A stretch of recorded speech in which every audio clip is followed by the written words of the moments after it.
Assalamualaikum warahmatullahi wabarakatuh. Bismillahirrahmanirrahim. Alhamdulillahi rabbil alamin. Wa afdhalus salati wa atammut taslim ala sayyidina wa habibina Muhammad ibn Abdullah al-Amin. Wa ala ali kullin wa sahbi kullin ajma'in. Wa la hawla wa la quwwata illa billah al-aliyyil azim. Rabbi shrah li sadri wa yassir li amri. Wahlul 'uqdatam min lisani yafqahu qawli. Allahumma hdi qalbi wa saddid lisani bihaqqi sayyidina Muhammadin sallallahu alaihi wasallam. Ada dua ayat dalam Al-Quran, juzuk 30, surah Al-Zalzalah. Ayat ke-7 dan ke-8, a'udzubillahi minasyaitonir rajim. فَمَنْ يَعْمَلْ مِثْقَالَ ذَرَّةٍ خَيْرًا يَرَهُ وَمَنْ يَعْمَلْ مِثْقَالَ ذَرَّةٍ شَرًّا يَرَهُ. Tuan-tuan yang kali pertama dengar ayat ni, tuan-tuan balik buka Quran juzuk 30 surah Al-Zalzalah ayat 7 dan 8. Ayat ke-7 dia bermaksud sesiapa yang melakukan kebaikan seberat zarrah,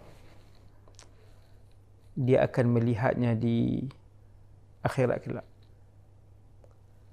Dan siapa yang melakukan kejahatan sebesar zarrah, dia akan melihatnya di akhirat kelak. Umat Rasulullah sekalian, dua ayat ni lekat di meja pejabat kita, lekat di pintu masuk rumah kita, kita lekat di pintu masuk bilik kita, dan di mana-mana lah yang kita tengok sesuai untuk memperingatkan kepada kita bahawa alam ini ada dosa dan pahala. Bila Allah sebut apa-apa kebaikan seberat zarrah kamu akan lihat di mahsyar esok, dan apa-apa kejahatan sebesar zarrah kamu akan lihat di akhirat esok. Dua ayat ini sangat menginsafkan bagi orang-orang yang bertadabbur. Tadabbur ni maksudnya dia renung, dia fikir dan dihayati dua ayat ni. Kebaikan seberat ataupun sebesar zarrah, tuan-tuan ambil bantai duduk sini kan, tuan-tuan ubah bagi jadi elok-elok. Itu kebaikan sebesar zarrah. Ataupun kita keluarkan tisu sekeping, kita ronyok-ronyok, basuh lap tangan, kita buang. Kecil je. Sebesar zarrah saja kejahatan tersebut. Tapi Allah peringatkan dalam surah Al-Zalzalah ni, ayat 7 dan 8 ini, kebaikan dan kejahatan yang sebesar dan seberat zarrah itu kalian akan lihat. Apatah lagi kalau menzalimi harta orang sehingga beribu-ribu ringgit. Apatah lagi sekiranya meruntuhkan kebahagiaan rumah tangga orang. Cukup besar. Sebab tu bila ada satu orang meminta sedekah kepada Sayyidina Umar radhiyallahu taala an, Sayyidina Umar ada setangkai buah anggur. Satu tangkai tu je ada berapa biji. Dia pun ambil sebiji, dia pun bagi ke orang yang minta tu. Kemudian orang tu pun pergi. Maka orang kata kat Sayyidina Umar, wahai Umar, ainabatun wahidah, sebiji anggur je. Sayyidina Umar kata, fihi mathaqilu dhar kathirah. Sebiji anggur itu di atas timbangan Allah Azza wa Jalla di padang mahsyar, yang Tuhan nak timbang, zarrah pun akan ditimbang. Zarrah ini bukan sebutir pasir. Zarrah ini seperti pasir yang dipecahkan pula kepada 100 bahagian pula. Sebiji pasir kecil, halus, dipecahkan pula kepada 100 bahagian, itulah zarrah. Itulah zarrah. Tengok faham sahabat. Satu orang datang ke rumah Sayyidatuna Aisyah minta sedekah, minta makanan, nak makan lapang. Sayyidatuna Aisyah masuk dalam rumah, tengok tak ada apa. Ada sebiji kurma, tamratun wahidah. Fawajadat fi baitiha tamratan wahidah. Sayyidatuna Aisyah masuk dalam rumah dia, tengok ada sebiji kurma. Dia pun ambil sebiji itu, dia pun sedekahkan. Kerana sebiji itu boleh jadi asbab untuk Allah redha kepada dia dan masukkan Sayyidatuna Aisyah ke dalam syurga. Wallahu a'lam. Sebab begitulah yang sahabat faham, sesiapa yang melakukan kebaikan ataupun kejahatan sebesar zarrah, dia akan lihat perkara itu. Sebab tu tuan-tuan yang dirahmati Allah Subhanahu Wa Taala sekalian, hati-hati dengan kehidupan kita.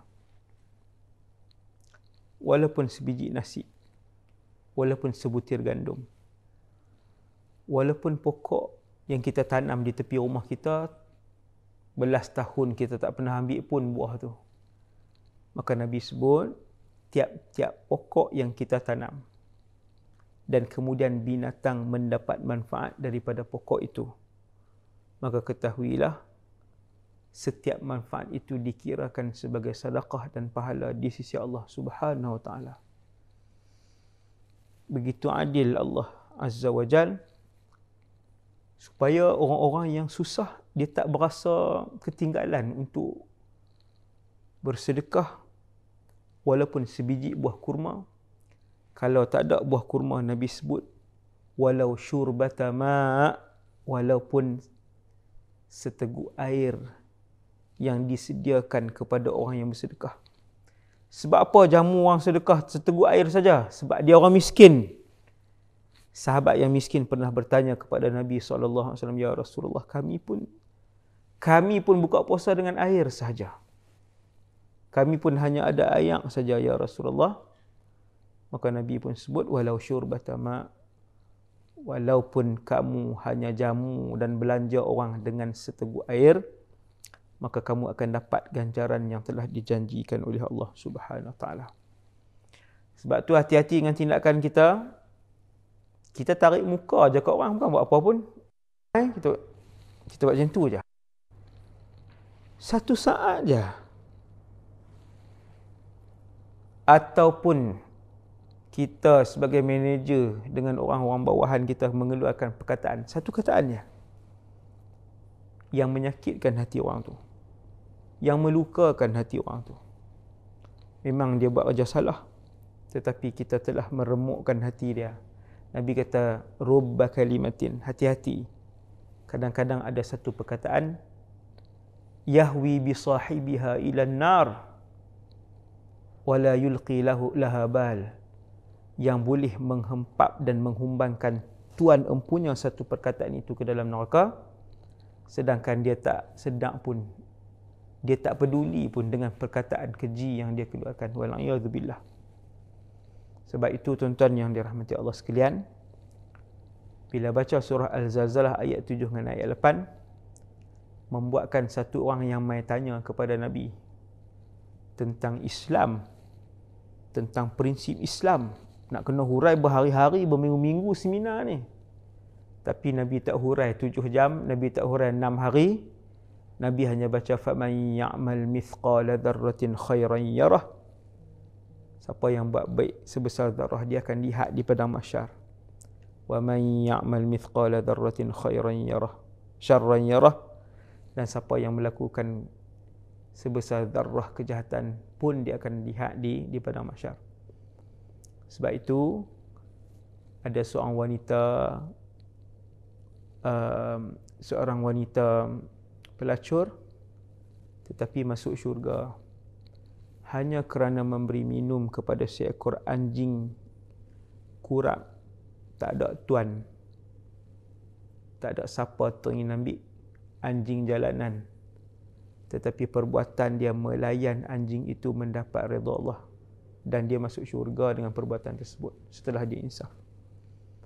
Dan sebab itu juga tuan-tuan, dengan amalan-amalan sedikit ni, amalan-amalan kecil yang kita tak boleh pandang ringan, sama ada benda tu baik ataupun tak baik, seorang wanita ahli ibadah yang mengurung kucing di dalam sangkar, bagi minum pun tak, bagi makan pun tak, dia kurung sampai kucing tu mati, Nabi kata hiya finnar, wanita itu di dalam neraka, wal'iyadzubillah.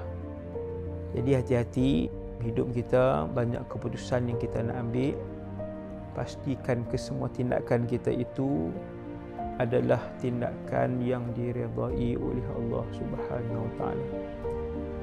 Pastikan keputusan itu keputusan yang membuatkan Allah suka dan Allah redha, bukan untuk manusia memuji dan memuja kita.